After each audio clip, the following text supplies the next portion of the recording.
Yeah, my question, I came down, I guess, because I wanted to ask a big question, and that's not a very good reason to come down, because I was very stimulated by what you said and intellectually curious in so many ways. It's hard for me to express this, but I guess my question is, now, at the moment in which humanity becomes aware of its inner frailness or its fragility or its tragic, kind of a tragic sense of being, it's when all the other maybe easy answers are stripped away from it. I'm sorry. Like, what then do we cling to? I mean, couldn't that really be belief itself, that darkness there, and in a sense it's the only way to express it is utter abandonment? I mean, that's to say, what if real belief is not something that can be expressed? It's not something that can, because as soon as it comes out of your mouth, it can be misunderstood or manipulated or destroyed. What if word and deed are one in action, and you just live, and that's the way that you manifest your being, manifest your beliefs.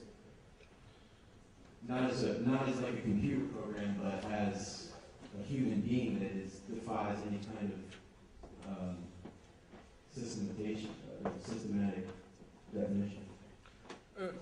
That's again a nice question, but my God, you're asking me too. Why can't you ask me a simple question where I can answer yes now? Because this is so complex, but you know what would be my answer here? I think, I'm not sure, I got your point, but here where I feel indebted to Jewish Christian legacy and so on, is that what I didn't get in you is when you say this unity of act and so on, you just leave it. Okay, but in what way more precisely? Because for me, how should I put it? The big opposition is, do we adopt the Gnostic way, which is, truth is in you, you just have to withdraw into yourself, discover it, unearth it, or is, to quote X-Files, truth out there? That is to say, it's traumatically encountered. And what I like, okay, I like it's a vulgar term here, where I deeply identify with Jewish Christian legacy is that precisely truth is something traumatically encountered. Truth is outside. It's not that you look deep in yourself and it's your self-realization and so on and so on.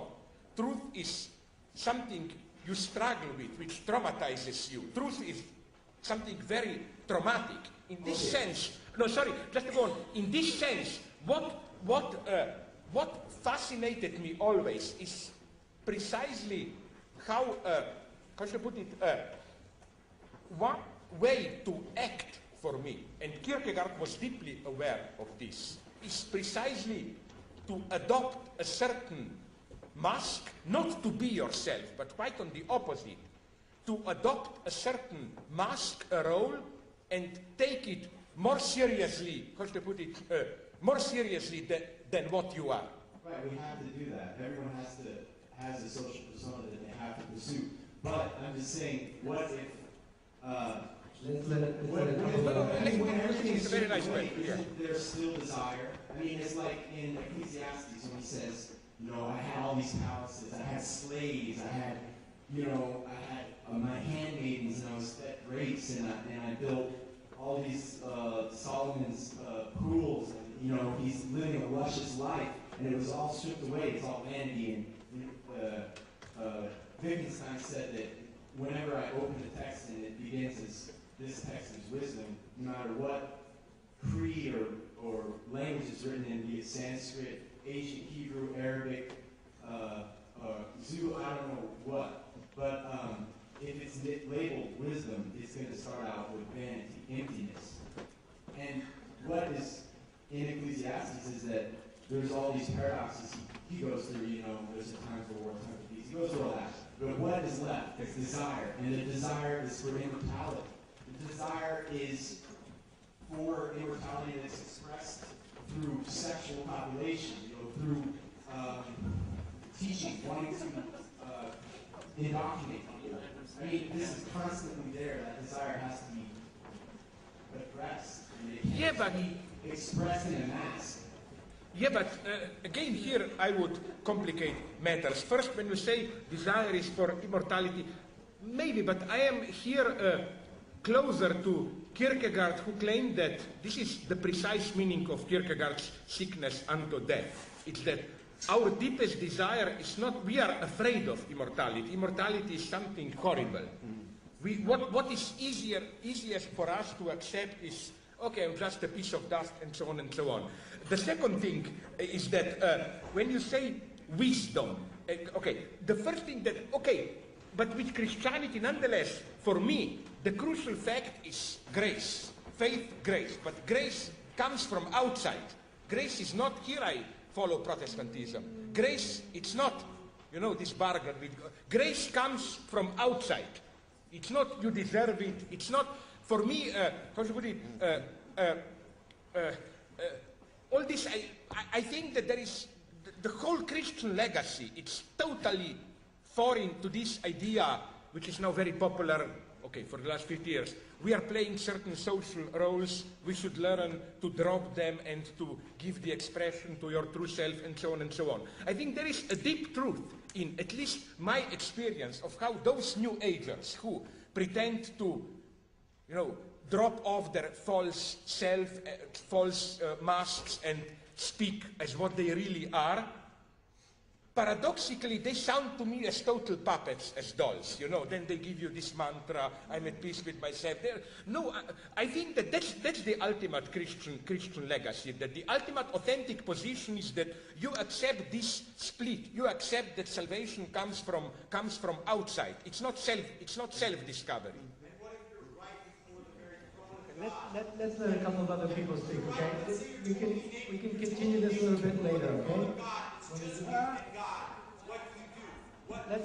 This, I think, literally, you may disagree. I think this is, I think. I don't fucking dance. I don't care. I mean, who cares? I mean, it's just you and God. You're standing right there in front of an immortal being, and you're nothing. You are a dust. You are whatever. But you have motion. You have life, and you're gonna express it. Okay, we don't have time to go into it. My immediate answer would be that I doubt if this really is a Christian position, because the Christian position is that I don't have to go to God, God came to me. That's the ultimate, and it's very difficult to accept it for a Christian. Christ is not an image, a messenger of God. Christ was an ordinary, dirty, bad-smelling, unwashed, whatever you want, individual flesh who was walking there. You don't meet God there in this charismatic. You met God there. You met God there. And I think this is how I read then Holy Spirit and so on. We don't need this horrible thing. God is here in the community of believers. I don't think we need all that stuff about this. Okay, I'll put it in another way. I think that this image of God, you terrified meet God, this is the evil God. This is evil God. This is for me the definition almost of, this is the God of judgment. This is the God of judgment, the terrorizing God. Okay, but my God, we don't have time. Let's take one question here. I think I'm going to let everyone else answer your question. So we lost short. When I was thinking, I was thinking a lot about Camus' myth of Sisyphus. Sorry, about? About Albert Camus' myth of Sisyphus. Yeah.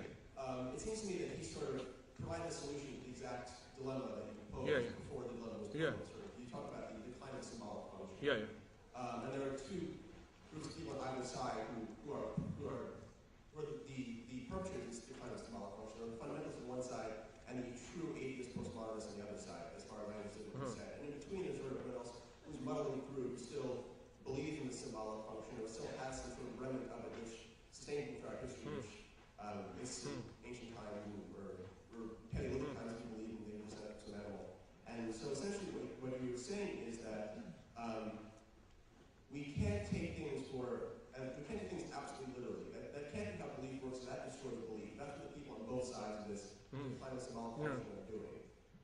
So Camus has one solution, which is to say that we understand that we will never achieve knowledge, but we must eternally try to achieve knowledge as absurd man is in Sisyphus. And that seems to be one solution. It seems to be offering a different solution somehow, which is that we have to go back to what Professor West said about staring a traumatic in the face, not talking around it anymore, looking at it directly. And it seems to me that that's, once again, returning to taking things at face value, looking at it directly. In other words, if there's this dichotomy between those who perpetrate the decline of the symbolic function, and those who retain the symbolic function, and those who perpetrate the decline are the fundamentalists, aren't we supposed to be trying to make fundamentalists out of all of us? And that's my answer to that question. No, maybe I didn't get correctly your point. Just to return to the fragment that I think I got about learning to face things and so on and so on. Of course, everything depends on what exactly do you mean by facing things and so on and so on. Where I'm skeptical about it is, I deeply agree with you, this monster or traumatic kernel and so on, but nonetheless, I don't think we should fetishize it in the guise of this typical postmodern myth, which is truth is horrible. There is some central horror, the thing like Edgar Allan Poe's that Maelstrom or what or whatever, and then, you know, this Nietzschean problematic of do we dare to face it or not, and so on. I think that what if, how should I put it, you know, it's a little bit the same for me as with male chauvinist approach to women. I think that the ultimate male myth is that beneath this feminine hysteria, masks, and so on, there is some primordial radical woman, which can either be this sublime Goethe-like ewig weibliche, eternal feminine, or some all-devouring Kali, whatever, mother, and so on. But what if there is nothing? You know what I mean? The thing itself for me is a gap. It's a gap. It's not, for me, how should I put it, but this now it's too much of a pure philosophy. Again, it's not, how should I put it, I don't believe that all our plurality of symbolic universes and so on are attempts not to confront the thing and so on. No, I think that this thing itself is, in a way, the ultimate myth. But again, my position here is not the postmodern one, another one which would be there is no ultimate reality, there are just multiple narratives, stories we are telling. No, everything is not just a narrative. But nonetheless, what is more than a narrative, how should I put it? It's not some tremendous traumatic thing there. It's just a certain gap, antagonism, cut, as it were, in the narrative itself. And this is, in a way, how I read, but I don't have time to go into it now, the message of Christianity for me. It's, okay, we start with this experience of Job. You say Job, the guy who, blah, blah, blah, who is, incidentally, that's for me an extremely interesting story, because it's usually totally misread. Like, usually Job is perceived as somebody who allowed himself to be screwed by God, but you know, yeah, I accept everything. No, read it. He's protesting all the time, Job. No, I think it's okay, but I think that the key to it is to say that what happened to Job, this am I totally abandoned by God, that this gap that separates me from God is transposed into God himself. That's for me the unheard of thing of Christianity. So let me be here very careful. With other religions, when you are abandoned by God, the point is how, through your deification, sacrifice, mystical education, to rejoin God. Christianity has basically a different solution. When I feel totally abandoned by God, how do I rejoin God? Not by miraculously turning the thing around, oh, but suddenly things turn better, but to accept how, at that very point where I'm totally abandoned by God, I identify with Christ who was also abandoned. You know what I mean? That the very gap that separates me from God is part of divinity itself. So, you just, as it were, how to put it, and here I use very precise Hegelian terms, the problem turns its own solution. And I think, at least as far as I know, that this is unique to Christianity. In all others have this boring, problematic, then how to rejoin God. but in the very utmost abandonment, you are already close to God. And again, I think that this is something unheard of. But when you said about Camus and so on, you know, the problem again that I have there is the problem of, maybe I misread Camus, but he is for me a little bit too close to wisdom. And there is something in my nature, probably genetically determined, in my aversion to wisdom. Wisdom for me is, you know, we will never get the thing, but you must learn to get, you know, this kind of a wisdom of resignation, in the sense of resigning. Even, unfortunately, some of the Lacanians buy this, as if the lesson of psychoanalysis is the true object of desire is always lost, you must accept symbolic castration, lost. No, I think that the whole point of Christianity for me, New Testament, what are the new... Christianity is for me the religion of anti-wisdom. It's not wisdom. All paganism ends up in wisdom. We return to dust, everything goes up and goes down and so on. You know, this kind of ultimately we all lose and so on and so on. But I don't accept this position of wisdom. Wisdom is for me always, there is for me something disgusting in wisdom. Wisdom is for me best exemplified in Proverbs. And Proverbs are for me the ultimate vulgarity, in the sense that anything can be covered and justified by Proverbs. Let us say you have to do something which is risky. You do it, you succeed. What happens? There will be a wise guy who will tell you, of course, as we say, don't you have, you also must have. We have in Slovenia a proverb which says, only those who risk profit, like something like the wisdom. No? Okay, let us then say that you take the risk and you fail. Again, your wise guy will come and will tell you some version of, we have in Slovenia a wonderful vulgar proverb, you cannot urinate against the wind, like don't take it. You know what I mean? This is wisdom for me. Anything can be justified and so on and so on. I think that, again, the unique thing about Christianity is precisely that it's not this position of wisdom. It's, in a way, how should I put it, all the other pagan ethics are the ethics of cosmic justice. Something introduces an imbalance into the world. The point is then how to restore balance. It's basically a very organic ethics. It's the ethics of you want to be too much, the ethics of fighting the excess. For example, you want to be too much, but tragically you fail. But I think that Christ himself is an excess. The only in Christianity you have this crazy idea, which is for me, in my madness, I read it almost as a kind of a Leninist message, that truth is partial. Pagan ethics is always has this position of to be above differences. No, the idea is, you know, you say this, I say this, truth is holistic, compromise, and so on. Only in Christianity you have basically this idea, no, truth is partial, truth is one-sided, truth is imbalance.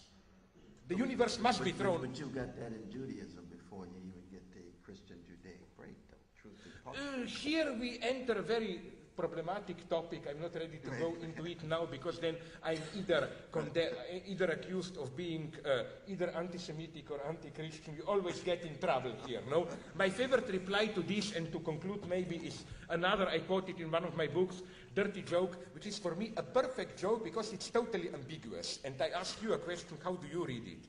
It's a joke about a rabbi who his son spends too much money, attacks him, horrible son, and rabbi turns to God, Father, tell me, God, what should I do with my son?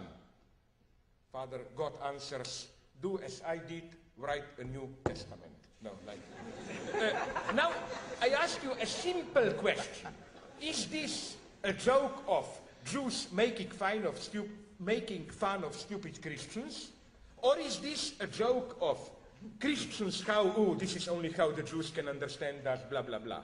It's unbelievable how I get whenever almost 50-50, no? And so that would be the problem here, how to...